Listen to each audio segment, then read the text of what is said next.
It's about creating conversations. Arrow.net, ARROE.net. We are unplugged and totally uncut with Catherine Drake. Hi there. What's going on with you today on this Good Friday? It's a gorgeous day here in Vermont. It's beautiful out. Sun is shining. A little cold, but the same is so true down here in Carolina. A little bit chilly, but you know, it's the sun is out and it's just I'm in a forest, and so when these trees are lit up like this, it's like, yeah, it's time to write. Nice, yeah. Where does your writing bug find its inspiration? Where is it beginning for you? I enjoy the mornings. Yep. I get up early before anybody else and get it done. And I find my brain is on fire in the morning. I wake up with all kinds of ideas, and I try to just down a couple of cups of coffee and get at it. Yeah, absolutely. You got to have that coffee, man. That Joe in the morning, there's a reason why it's there. My coffee pot is set to 5 a.m. Really? So that it's ready for me. Yeah. So as a creative mind, the scent of that coffee, that puts you in that place, that zone, because a lot of people, because they have a creative mind, they don't understand the relationship between that and creativity. And man, you got to figure out where the fuel is. Yes, for sure. Yes. And that's why I mostly like to work in the morning, because like I said, my brain's on fire. I'm ready to roll. So true. So the name of the book is The Treehouse on Dog River Road. So you had me at hello because I am a tree house person. We have places here in the Carolinas where people rent tree houses to stay in it for the weekend. I am aware, I am a huge treehouse fan. Part of the reason why I wrote the book around building a treehouse is that my husband and I have long relationship with building structures and nice. Really enjoy it. We built a treehouse, we built some other things, and there's just such a wonderful thing in particular about these tree houses, especially these kinds that people can stay in. They're just special places, and for kids, it's just a wonderful opportunity to play outside, engage with nature. What took your creative mind into this storyline? So I'm the mother of two daughters, and they're adults, and they, were gone off to college, and it was really fun to watch they and their friends experience life after college. And what I was witnessing was a bunch of these just smart kids running off to the cities with their friends, and they embarked on these careers. They're 17, 18, 19 when they go off to college. Then they have to pick a major. And, they all were ending up in these cities and kind of unhappy after a couple years, but paralyzed with indecision about how to change it up. So I wanted to write a story about somebody who did stop and say, wait a minute, this isn't the life for me. I got to make the change before it's too late. She was 28. She'd been working for a few years in Boston, and that just was where it came from and where it went. And yet she meets up with Nathan, who isn't afraid to move from city to city to city. Yeah, so the story takes place in, again, she moves to Waterbury, Vermont, and she's going to be taking care of these two little kids for the summer, and Nathan is the guy next door. And she's really into, taking the summer off and thinking about how she wants to make her best life, and this guy next door is kind of interrupting her, her process of figuring out what her next move is going to be, because she doesn't want to have him impact her decision making. Right. And he is a native of Vermont, so he had kind of done the same thing. He had left college, went off to some cities, but then ultimately, when the opportunity presented itself, he came back to Vermont to be near his family. See, I can so relate with Hannah on this in the way that, finding that one place where it's like, I'm going to put my roots down here, because I ran away from Montana at such an early age thinking, okay, I'm in radio. I'm going to go see the world because that's what you do in radio. And I got to Carolina, and 37 years later, I'm still here. And it's like, oh my God. And I think that's the reason why I can relate with this book, because I was one of those people that just went, blip, stop. And, it's all where you live informs your life. Yeah. I mean, it's just the people you meet, the people you bring into it, what you do for work.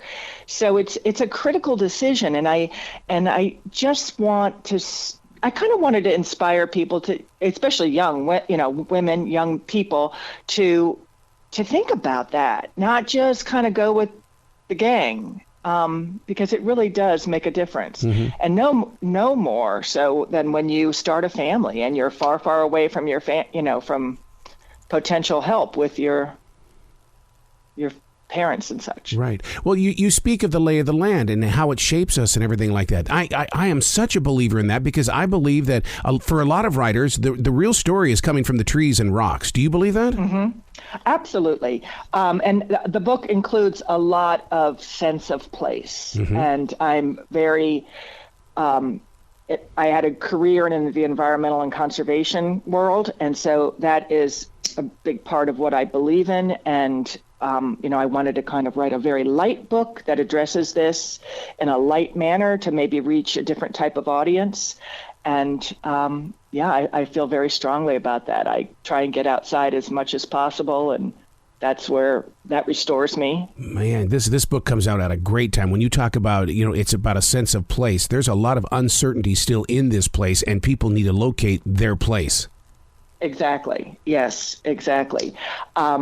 And Vermont's a great place to do it, I gotta say. It's I didn't always live here, but it was my chosen home when I had the opportunity, and I'm never leaving. And my daughters have followed us here, and they're setting down roots here, so it's pretty exciting. So did you have one of those moments like I did on March 11th, 1985, where I stepped out of that U-Haul truck after 59 and a half hours of driving, and I put my feet on the ground here in Carolina and said, oh my God, I think I'm home?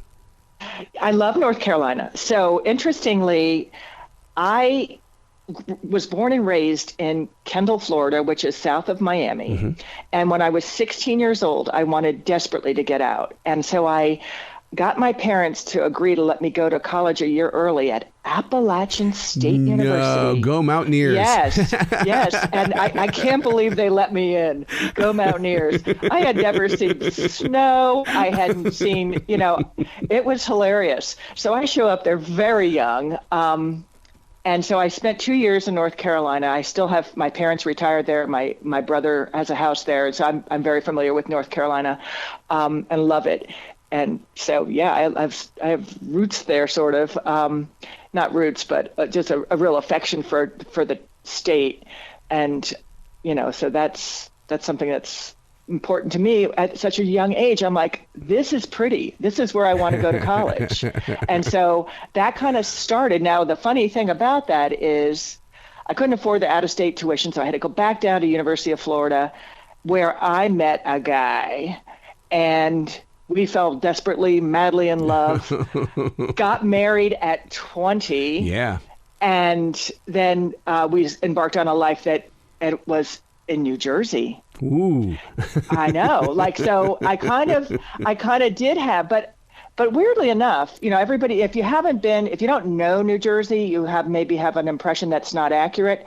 And I worked in environmental and conservation fields, so I got to see just incredible. For 30 years, I worked in, some of the most beautiful places in the country. New Jersey is very diverse that way. Mm-hmm. And so, but once we lived there, we went up to Vermont a lot, and I found that was, I particularly enjoy the less dense population of Vermont. Mm-hmm. New Jersey's kind of crowded. So, well, speaking of that Jersey career, what led you mm-hmm. to the writing instrument? Because there are so many hider writers, the people that write mm-hmm. and put it in a box, and then you never see the writing again. What was that inspiration for you to say, okay, this book does not belong to me; it needs to be set free?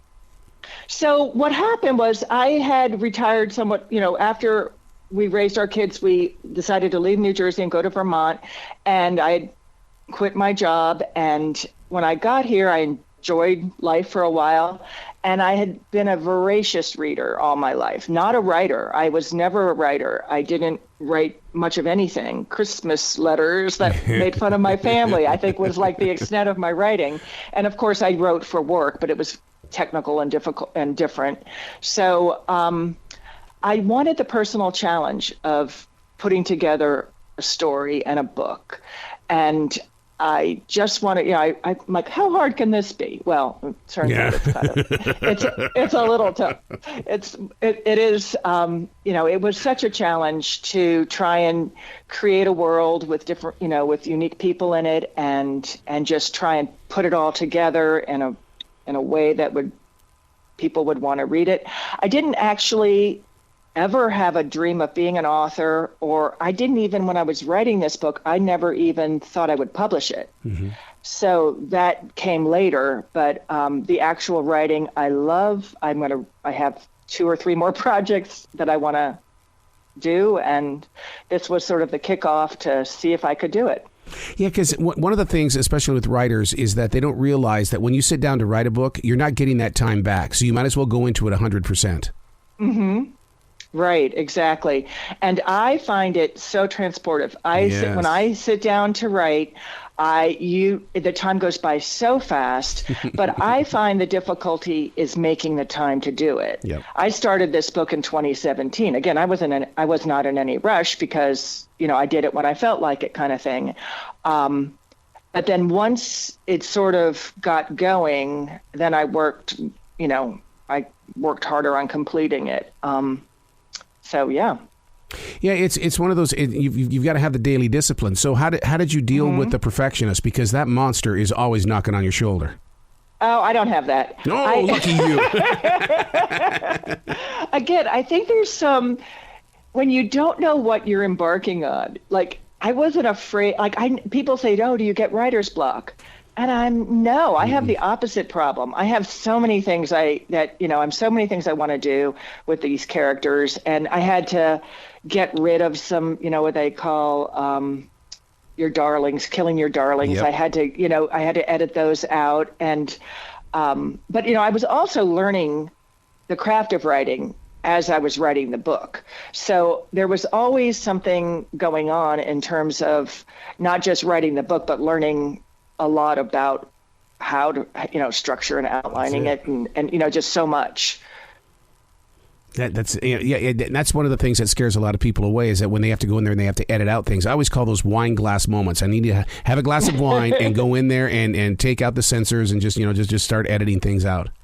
Yeah, I did. This is another funny thing that I did that I don't think is pretty unusual. I had 0 beta readers. Oh. I wrote this book entirely by myself. I didn't let anybody read it. I let my sister read one chapter very early, and because she's, I knew she would give me an honest, and she said, "Keep going." So I did. And then I did, and then she never got to read it again. And I finally, what I did was I hired, I went to a writer's conference, and I paid for a professional review of the manuscript when it was complete, because I didn't want, people I love telling me, "Oh, it's That's so right. good." That's right. So I wanted, but that's not a great way of doing it, I learned, because I wish I had a writer's group and some people to give me feedback earlier in the game that may have made it go smoother. Because once I got these professional editors, it took me some time to undo some stuff that I might have made the process faster. See, that's why I like having these conversations with authors, and the reason why is because this is the inside sleeve that we used to find in albums, and where we got the story, and we got to hear what the the ups and the downs and the twists and the turns were of a story coming together. One of the things I wanted to ask you about is that as a writer, when we envision our characters, who is Hannah in real life? Oh, that's a great question, because she's a little bit of every great woman I know. With the flaws and the good parts, that kind of thing. She's one of these people who it doesn't occur to her not to do something. She went for 2 years and worked in for a nonprofit in Africa after college, which is something one of my daughters did. Oh, wow. And I drew from that. My whole family, I shouldn't say all, but most of my family is in the nonprofit world. So that kind of informed her thinking. And I have, just little different people that I've known kind of incorporated into what I consider to be a great yet flawed character. Wow. Listeners need to really embrace you. Where can they go to find out more about you and to really dig into the treehouse on Dog River Road? Is that such a road, or did that come to you? So it's so funny because the treehouse, I just kind of called the book the Treehouse book for a while, and then when I had to pick out a title, there's a river called the Dog River, and there's a road called Dog River Road, and I literally passed it one day, and that's when I decided to make that the road that they lived on, because it's such a cute name, and there's a dog in the book. So the dog is central in the book, and so that seemed to be a good kind of connection too. The dot on the map. Yeah, exactly. So you can find Dog River Road. It's a dirt road in Vermont. I think it's dirt. Yeah, I think it is. Come to think of it, it's in near Montpelier, the state capital. Wow. Where can people go to find out more about you and to give you some love? Oh, thank you. CatherineDrake.com is my website. Catherine with a C. And I'm on Instagram at Catherine Drake Writes. Those are the two main places I hang out. Man, you got to come back to this show anytime in the future. The door is always going to be open for you, Catherine. Thank you. Thank you so much. I look forward to that, and you be well. Well, you've got 3 more projects. You told me so I expect to talk to you during those projects. I would love to do that. Excellent. Well, you be brilliant today. Thank you. You have a great day too.